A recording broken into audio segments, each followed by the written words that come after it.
ব্রিগেডে 5 লক্ষ কণ্ঠে গীতা পাঠ, যেখানে হাজার হাজার সাধু সন্ন্যাসী বৈষ্ণবরা এসেছে। এইরকম একটা পবিত্র জায়গা যেখানে গীতা পাঠ করা হবে। গীতা পাঠ মানে হিন্দুদের কাছে আবেগ, বিশ্বাস, ভালোবাসার জায়গা।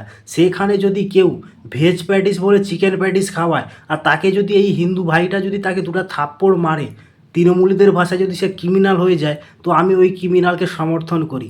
আচ্ছা, যে গরিব ব্যবসায়ী সে ভেজ প্যাটিস বলে চিকেন প্যাটিস খাওয়াচ্ছে কী করে?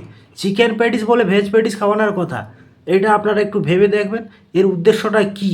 ফিরহাদ হাকিম রেড রোডে নামাজ পড়তে এসেছে পবিত্র ঈদের দিন, সেখানে যদি কেউ ভেজ প্যাটিস বলে শুয়োরের প্যাটিস খাইয়ে দেয়, তো ফিরহাদ হাকিম সাহেব তার সঙ্গে কি করবে? এর প্রশ্নটা পশ্চিমবাংলার মানুষ জানতে চায়। হুমায়ুন কবির 1 লক্ষ কণ্ঠে কোরআন পাঠের ব্যবস্থা করছে। ওই পবিত্র জায়গাতে যদি কেউ ভেজ প্যাটিস বলে শুয়োরের প্যাটিস খাওয়ায়, তো হুমায়ুন কবির কি করবে ওদের সঙ্গে, ওর সঙ্গে কি করবে একটু কমেন্টে জানান।